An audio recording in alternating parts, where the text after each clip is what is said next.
दोस्तों, धुरंधर फिल्म हमारे दिमाग से निकलती नहीं है। अच्छी फिल्म है, अच्छी क्या बहुत अच्छी फिल्म है और मैं तो इसलिए ज़्यादा इम्प्रेस हूँ कि इसके अंदर कोई ऑपरेशन ऐसे दिखाए गए जो रॉ ने किए थे या यहाँ पे कुछ ऐसा किया था पाकिस्तान ने जिसके अंदर रॉ इन्वॉल्व था। ठीक है, 26/11 हुआ, IC-814 हुआ और पार्लियामेंट पे अटैक हुआ, फेक करेंसी हुई, सबकी इन्फॉर्मेशन रॉ के पास थी। लेकिन जो ऊपर के हमारे लोग हैं, रॉ के जो चीफ्स हैं या ऊपर टॉप के लोग हैं, उन्होंने देश के साथ गद्दारी की, देश से धोखा किया और जो भी वहां पे प्राइम मिनिस्टर था उसको नहीं बताया। जब अटल बिहारी वाजपेयी थे उनको खबर नहीं दी। जब कांग्रेस गवर्नमेंट थी तो कांग्रेस का एजेंडा ये था कि यहाँ पे होने दो, कोई टेररिस्ट अटैक होते तो होने दो, कोई फर्क नहीं पड़ता उनको, क्योंकि वो देश को बर्बाद करना चाहते थे। मनमोहन सिंह ने जानबूझ के, एक मैं सुन रहा था, एक जो NSA कमांडो थे उनके ऑफिसर थे, उनका हमारा प्लेन खड़ा था तो उस टाइम पे जो फॉरेन मिनिस्टर थे वो कहते मैं इनसे मिलना चाहता हूँ। कई घंटे तक प्लेन को रोका गया।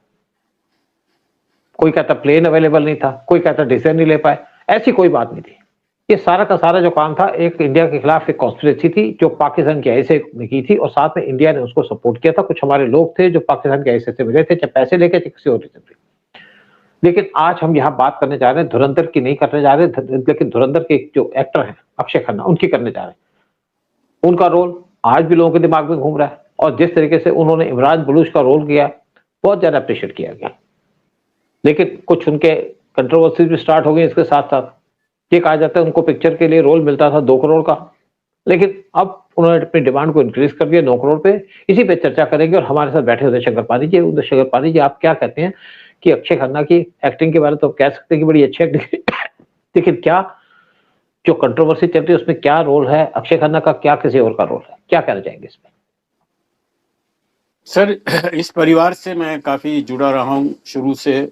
जैसे ही मैं एक्चुअली फिल्म इंस्टीट्यूट से निकला था तो सबसे पहले फिल्मी सितारे थे विनोद खन्ना जी, जिनको मैं मिला और उनके साथ कुछ प्रोजेक्ट बनाने की कोशिश की, जो नहीं हुए अभी, कोई बात नहीं। लेकिन उनके साथ 2-3 फिल्में मैंने जरूर की। राजपूत है, खून की पुकार है, तो काफी फिल्में थी। I have been always in constantly touch with him और जब भी घर जाते थे तो मैं देखता था ये छोटा सा अक्षय खन्ना और छोटा सा उसका दूसरा भाई भी। तो सर, ये मुझे एक चीज बताइए, ठीक है अक्षय खन्ना ने अच्छी एक्टिंग की इसके अंदर, जिसका श्रेय मैं डायरेक्टर को देना चाहूंगा, क्योंकि डायरेक्टर ने सब एक्टरों से अच्छा काम कराया। मुझे ये बताइए कि आपने जितने भी कैरेक्टर देखे दृश्यम के अंदर, किसी ने बुरा काम किया कुछ? और वो तभी होता है जब डायरेक्टर अच्छा हो। और बिल्कुल, मैं तो मानता हूं इस बात को। और डायरेक्टर ही उदय सुनो, डायरेक्टर की चॉइस होती है।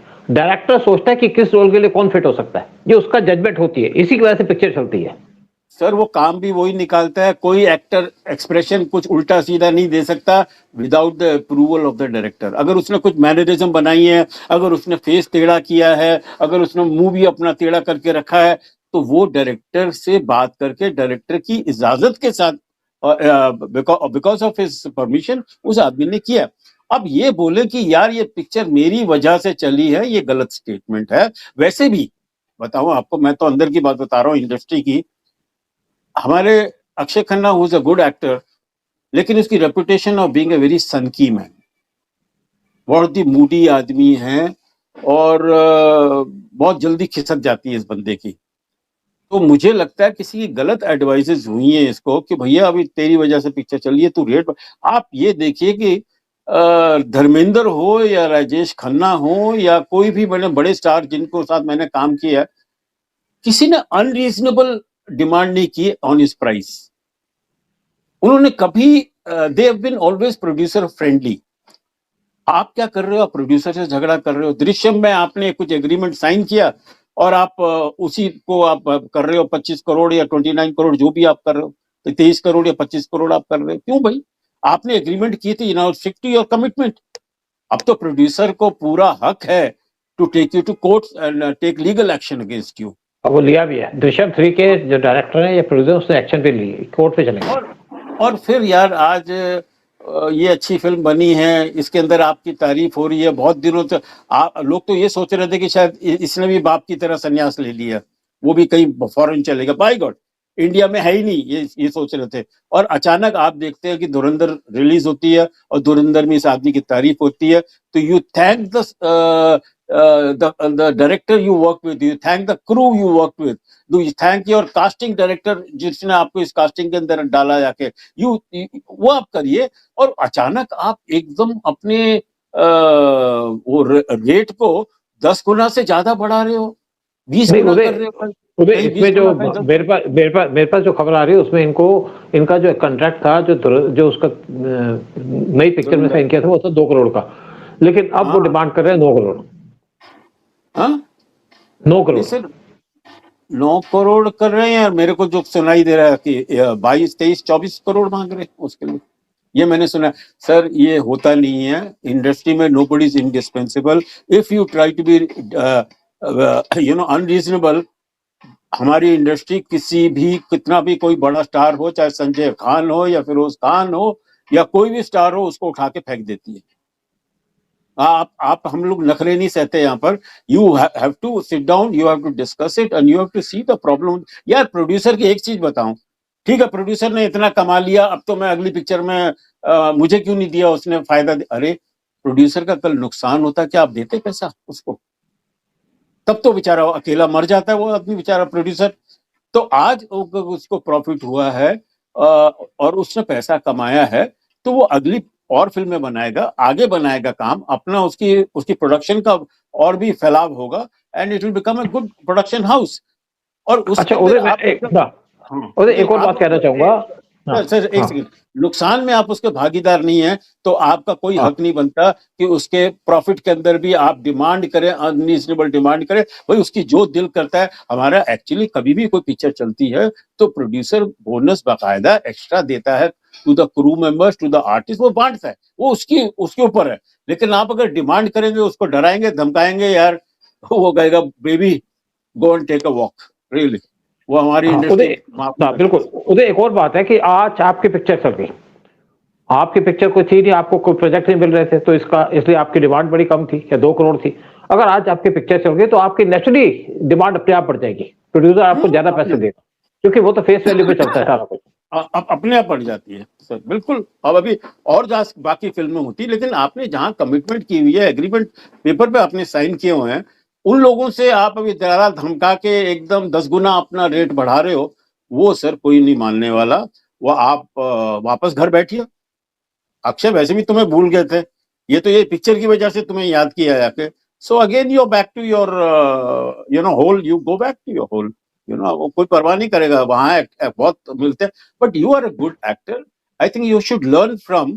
तो आपको सीखना चाहिए यार, जो बाकी स्टार्स, तो किस तरह से सक्सेसफुल स्टार्स का बिहेवियर कैसे होता है, वो कभी भी रेट बढ़ाते नहीं है, they are always producer friendly. Even you should be a producer friendly actor. और अगर तुम अनरीजनेबल, वो सनकीपन ठीक है, पर्सनल लाइफ में ठीक है यार, छोटे मोटे प्रोजेक्ट में ठीक है, ये बड़े प्रोजेक्ट में sir you are talking, if you are today successful, you are arguing with a successful producer, you are arguing with a successful director. बिल्कुल बिल्कुल। वो देखो भी उदय, कोई भी पावरफुल मैं हो सोचता जाएगा। हूँ उदय, देखिए मैं बाकी बात नहीं जानता, मैं बहुत ज्यादा पिक्चरों के बारे में नहीं जानता, लेकिन मैं एक चीज मानता हूँ कि जो डायरेक्टर होता है उसका बड़ा इंपॉर्टेंट रोल होता है। प्रोड्यूसर तो पैसा खर्च करता है, जो डायरेक्टर होता है जिसने फिल्म को डायरेक्ट करना है, उसको स्क्रिप्ट देखता है, रवि सिर्फ सर, स्क्रिप्ट करने के बाद अपने लोगों को चुनता है, कौन सा यहाँ पे ज्यादा सूटेबल होगा, कौन किस रोल में सूट करेगा और किससे मैंने कैसे काम लेना है, ये तो डायरेक्टर ही चूज करता है। डायरेक्टर का बड़ा इंपॉर्टेंट रोल होता है। डायरेक्टर है जो एक एक्टर को डायरेक्शन दिखाता है या उसको डायरेक्ट करता है कि आप ये करिए वो करिए। तो मैं सोचता हूँ कि डायरेक्टर के इससे बड़ा कोई नहीं होता फिल्म के अंदर, चाहे उसको उतनी इंपॉर्टेंस ना मिले जितनी हीरो को मिलती है, लेकिन डायरेक्टर का बड़ा इंपॉर्टेंट रोल है, यानी कि सबसे सिग्निफिकेंट रोल डायरेक्टर का है। सूद साहब, कोई फिल्म अगर हिट होती है तो it is because of the director. अगर आनंद हिट हुई है ना कि अमिताभ बच्चन या राजेश खन्ना की वजह से, वो हुई है ऋषिकेश मुखर्जी की वजह से। अगर कोई वर्ल्ड लेवल पे हमारी कोई फिल्म चली है बहुत अच्छी, सत्यजीत रे की, it is because of the director, not of Soumitra Chatterjee या ना कोई दूसरे फिल्म स्टार की वजह से नहीं हुआ जाके। तो आज आप देखिए sir, I am telling you, आप अमिताभ बच्चन को आप देखिए, कभी भी आप अभी भी जब शूटिंग के लिए जाते हैं, वो सेट पे आता है सर बच्चों की तरह रहता है, जो डायरेक्टर बोलता है उसकी बात सुनता है, और जो कमिटमेंट है वो आप फॉलो करेंगे।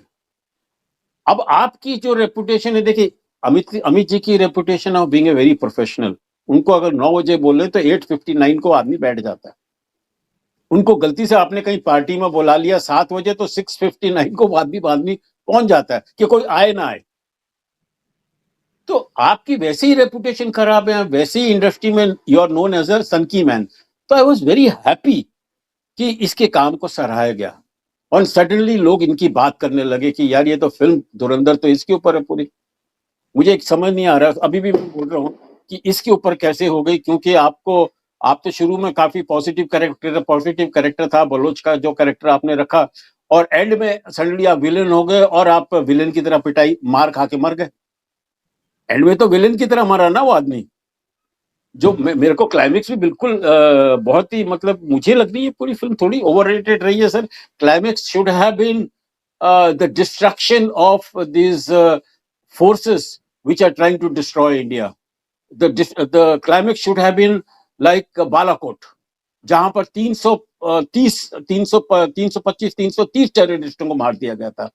और उसके अंदर ये रणवीर सिंह ना, वो हेल्प कैसे करता है? It passes the information to the Indian intelligence, passes the information to RAW, passes the information, and how they attack, and it could have been a ideal climax for the film. और ये जो film का जो climax है, ये तो कभी B grade film का हमारा है। वो जो हीरो विलेन मारे राइट मारा, लेफ्ट मारा, और उसके अंदर पता ही है कि हीरो जीतेगा।